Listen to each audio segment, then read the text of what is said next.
Greetings, this is Griff Ruby, the Nostalgic Catholic, with another Isaac Asimov short story review. This one is contained in the April 1965 issue of Fantasy and Science Fiction, and it does mention that there is a new story by Isaac Asimov, but the cover seems to pertain to another story.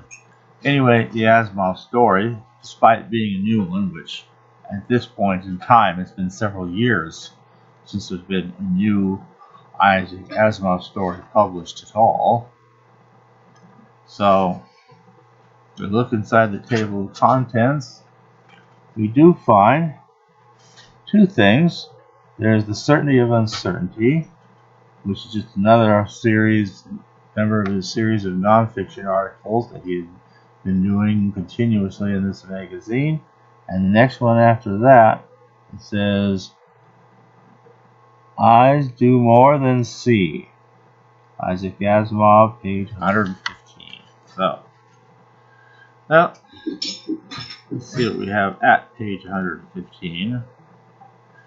Well, there's a little blurb that's kind of talking about Asimov's series of articles, and it comes right in front of the story.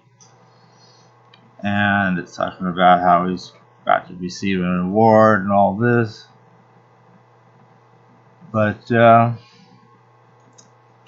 it says, these words, this honor, that he's been getting here, are all richly deserved. The only melancholy, if selfish, note is that Dr. Asimov has not written much fiction lately. None up until this point. The brief and poignant tale which follows is an exception.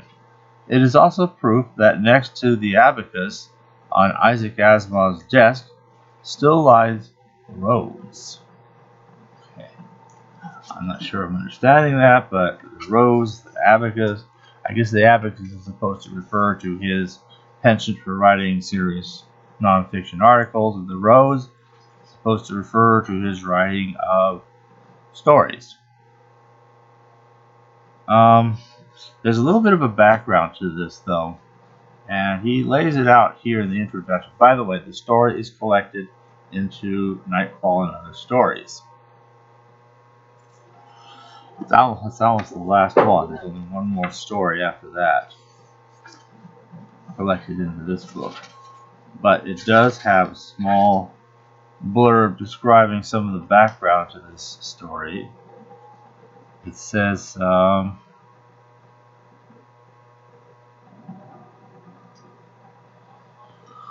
I'll just take it from the top here. I have a rule which I state loudly on every possible occasion. The rule is that I never write anything unless I am asked to do so. That sounds awfully haughty and austere, but it's a fake. As a matter of fact, I take it for granted that the various science fiction magazines and certain of my book publishers have standing requests for material, so I write them for them freely. It's just that the scattering of others that have to ask. In 1964, I was finally asked by Playboy to write a story for them. This after what may have happened in connection with the Slime God story. But now suddenly they seem to be showing an interest. Well, whatever. And I say seem to be. Okay. They sent me a dim photograph of a clay head without ears and with the other features labeled in block letters and asked me to write a story based on that photo. Two other writers were also asked to write a story based on that same photo, and all three stories were to be published together. It was an interesting challenge, and I was tempted. I wrote, Eyes do more than see. In case I have given the impression in the previous introductions in the volume that my writing career has been one long succession of triumphs ever since Nightfall, that with me to write is to sell, then I wouldn't recognize a rejection slip if some fellow writer showed me one. Rest easy, it is not so. Eyes do more than see was rejected with muscular vigor.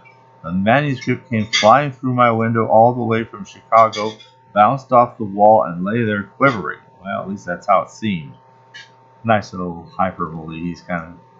This is some of the same amusing kind of stuff that he would say even back in 1942's author. So it's got the same kind of hyperbole sort of thing. The other two stories were accepted by Playboy, and a third story by someone hastily called in to backstop me was also accepted. Fortunately, I am a professional of enviable imperturbability, and these things do not bother me. I doubt whether anyone could have guessed that I was disturbed, except for the short screaming fit of rage I indulged myself with. I checked with Playboy and made sure the story was mine to do with as I pleased, despite the fact it was based on their photo. It was. My next step was to send the story to fantasy and science fiction, explaining to them, as is my wont in such cases, that it was a reject and giving them the exact circumstances. Which it did anyway. Fortunately, fantasy and science fiction works reasonably quickly, and Playboy works abominably slowly. Consequently, Eyes Do More Than See appeared in fantasy and science fiction a year and a half before the story triad appeared in Playboy. I spent an appreciable length of time hoping Playboy would get indignant letters complaining that the situations in the triad had been stolen from an Asimov story. I was even tempted to write such a letter myself under a false name, but I didn't. I contented myself instead with the thought that by the time Playboy had published his triad, my little story had not only been published elsewhere, but had been reprinted twice and was slated to appear in still a third anthology, and this collection now represents a fourth. So how do you like that, Mr. Hefner? Well, as in the case of the other ones, I stopped short at actually procuring a copy of the magazine, even though in this case it would have allowed me to show the actual picture. Presumably they would have showed that, and maybe briefly mention who wrote the three stories that they did include.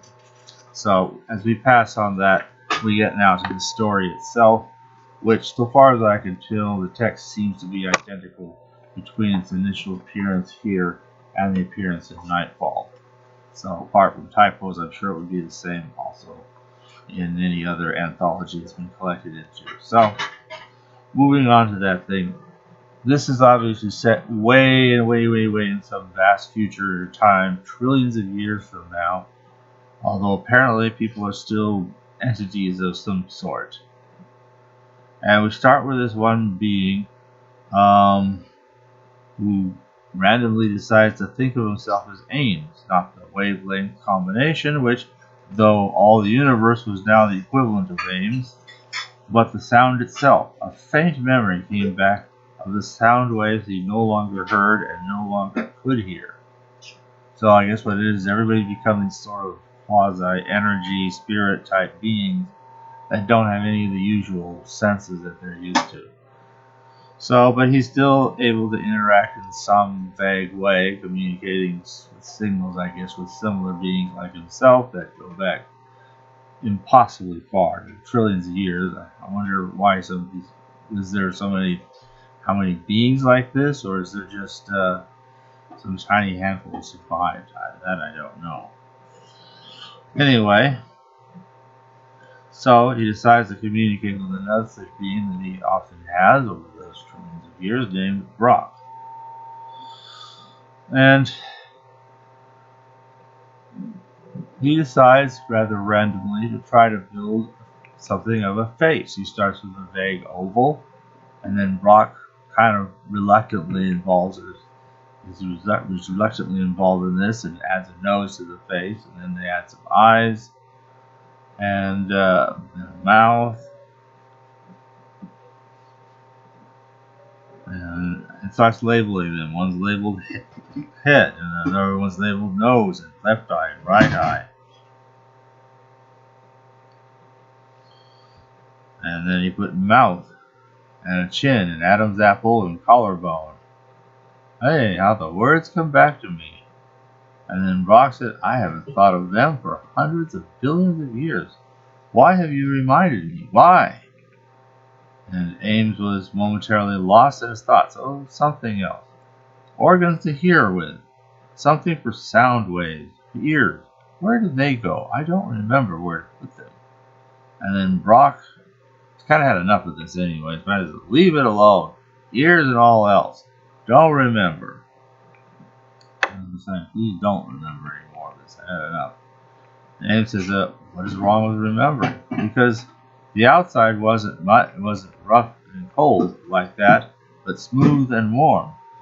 because the eyes were tender and alive, and the lips of the mouth trembled and were soft on mine. Rocks lines of forth, beat and waver, beat and waver.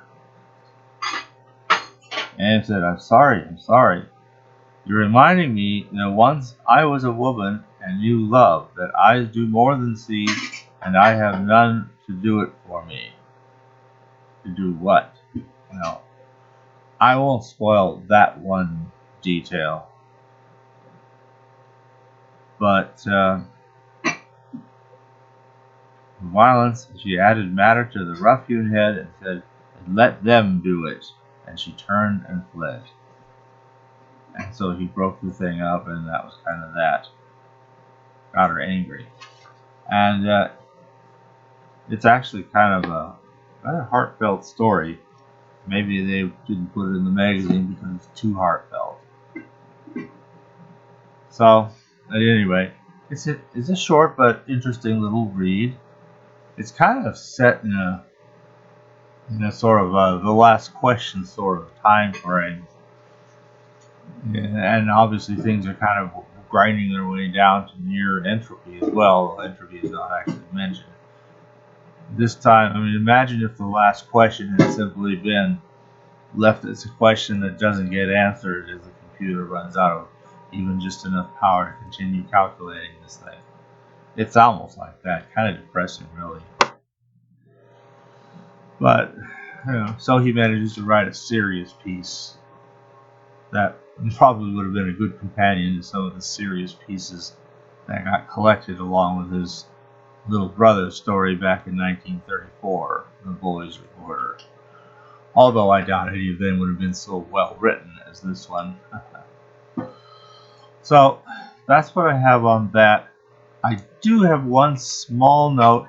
Rather than go back and re-record author, I did have one small detail I neglected. And that was that this Unknown 5 volume does feature artwork for one drawing for each of the 5 stories. I'm not sure, but I suspect the artwork included in this book is the artwork that went with each of the 5 stories in the magazine, or that at least some of them may have been from what was in the magazine or based on that. I don't know that Asimov's story ever got far enough for some artist to have been at least commissioned to make a drawing for it, even though the magazine itself was never released as a magazine back in the 1940s. There is, however, a drawing in this book associated with that story. This is the drawing. You see, there's the man on the typewriter, the writer, that would be Graham Dorn, and behind him, haunting him from behind, and it's like he's kind of aware, he's looking over his shoulder with fear, the Reginald de Meister, or the spirit of him, or whatever he is, haunting him. So, it's kind of a neat little drawing there. I think it actually says who made these drawings. Let's see if I can find that. I haven't really got it. Illustrated by Ed Cartier and John Schoenherr. Let's see now. It doesn't appear to be a signature of any kind on that. Okay. I just had to include that little additional note. Alright. Thanks for listening.